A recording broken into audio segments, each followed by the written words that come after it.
Hello everybody and welcome back to another Deep Ogre review. Today we're going to be taking a look at the I almost said new Transformers, the new Marvel Legends Walgreens exclusive Silver Centurion Iron Man. I am super excited about having this guy. Toy Hunt will be coming next week, I believe, or Thanksgiving break for some of you, and including me.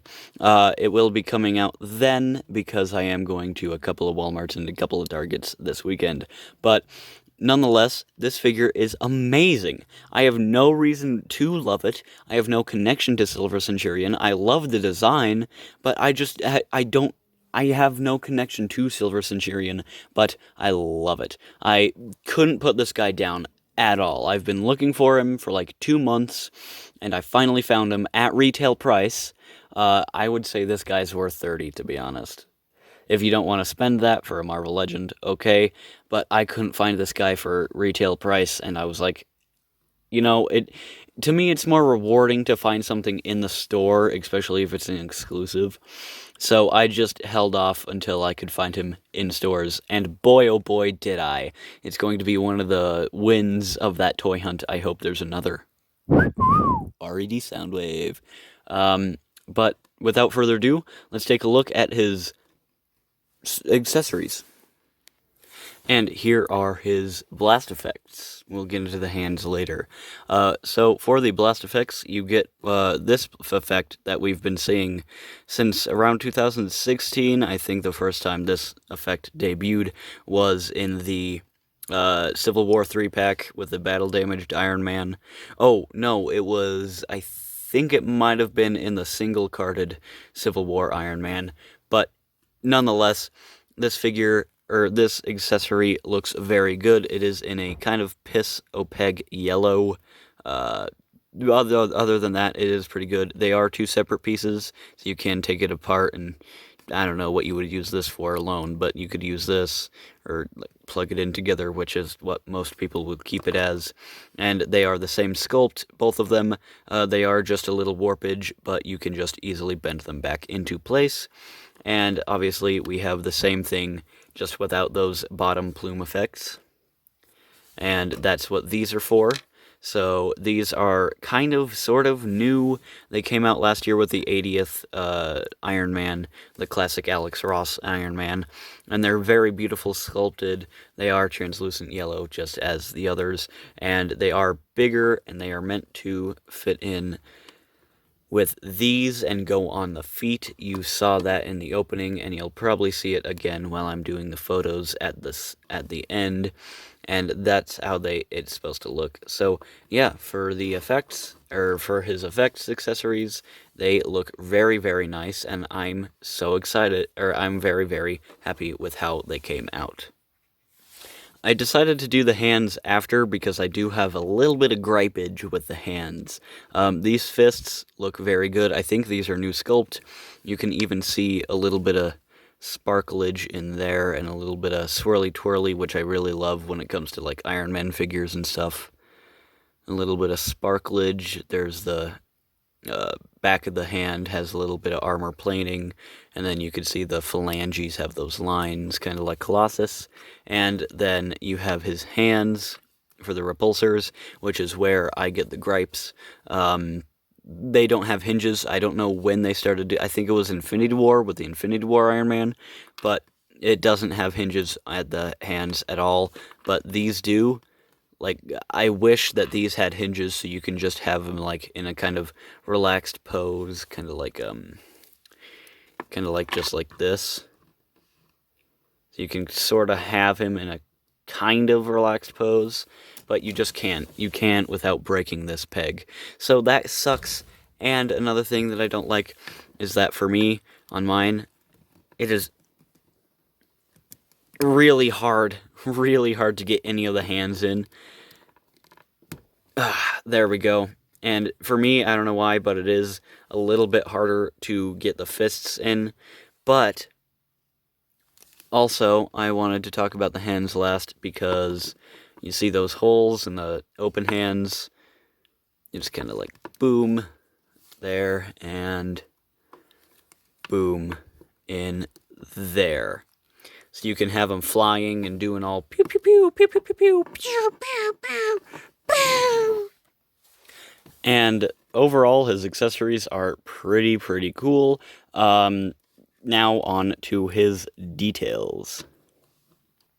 Now, of course, he's Silver Centurion. He's going to have some of the best details of any Iron Man suit. Silver Centurion is actually my favorite Iron Man suit, and will probably always be to this day. I just really love the detail. I love the shoulder pads. I love the chest. I love everything on this guy. What can I say? But overall, he is very good. You have kind of like black outline in the mask, or on the eyes, and then the eyes themselves are white. So it gives off this kind of luminescent glow to it, I guess, effect to it. Brand new head sculpt. You have that kind of frowning mouth, gape. You have the kind of egg-shaped head, kind of like a pill. And then you have that band wrapping around, and then the center chunked out. You have the silver face, the red helmet. But one thing that does really annoy me is that the neck doesn't go down far. So there, when you look up, there is a big gap right there. And that's a problem, but honestly, I can overlook it because he's just so awesome looking and amazing as a figure. So, there. Crisis averted. On the back, you have these straps going down onto this jetpack looking thing. Obviously, you can see that swirly-turly plastic again on his backpack. And then more on the silver for the arms, the shoulder pads.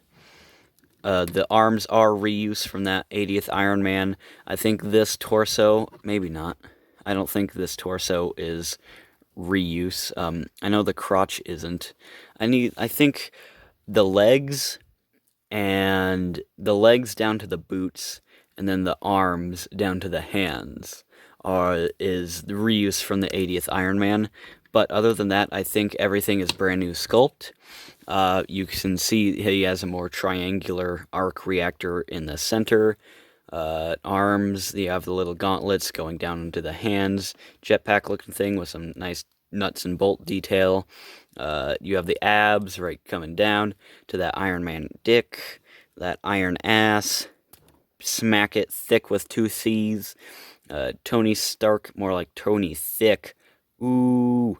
You have that nice little thigh detail coming down and around. That is sculpted detail, so that is very nice. Silver, and more of that really crimson-y type of red for the boot and going down into the foot. So overall, the detail on this guy is really cool. For comparison, here he is next to the G.I. Joe Cobra Commander, or G.I. Joe Classified Cobra Commander, and here he is next to another Walgreens exclusive, Earthrise Blue Streak. Here he is next to the Amazon exclusive Fox Wolverine, aka Logan in tank top, and here he is next to my next review, the newly released Marvel Legends Sony Venom. Here he is next to the Walmart exclusive Worthy Cap, and since I forgot to bring a movie Thor, here he is next to the 80th comic book Thor, which gives you a pretty good scale of how he would scale with the 80th Iron Man. These two look great together. Not sure about this because it's an MCU. I might need to get a comic book Captain America just so they can look better together. And here he is next to, and last but not least, here he is next to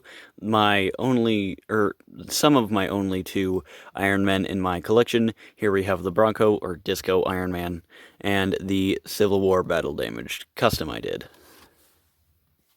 Now for articulation. There is a dumbbell joint up at the head, and he can look up.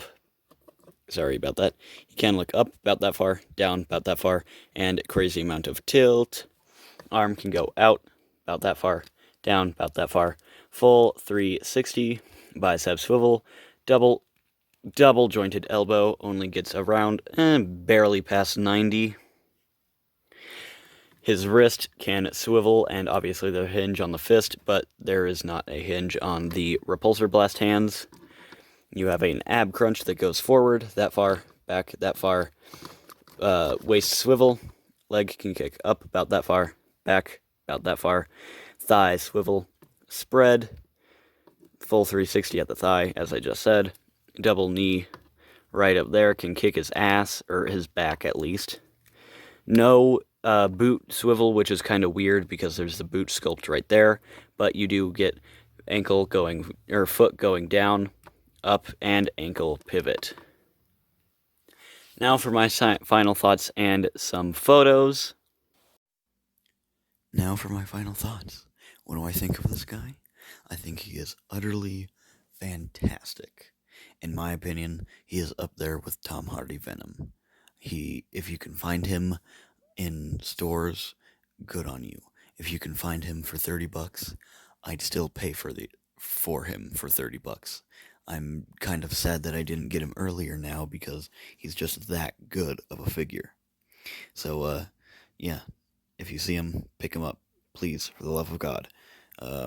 He's really good. I can't even, explain. In terms of, favorite figures, he's on par with Tom Hardy Venom for number 3 on my favorite figures of 2020 list. And that's pretty impressive. In terms of numbers, I'd have to give him a, let's say, 90 out of 10. He's just so good, so articulated. I do have 2 gripes about the hands being harder to plug in and the gap in the neck whenever he looks up or looks down, but those are just minor things that can easily be fixed. As I said, he is either an 85 out of 10 or a 90 out of 10. I can't really decide right now. Anyway, guys, I hope you liked this video. If you did, hit the like button, subscribe, and hit the bell notification. I have a Reddit u/Skywarp Rules 1986. I have a Twitter Skywarp Rules 1986, and I have an Instagram at Skywarp Rules 1986. Anyway, guys, peace.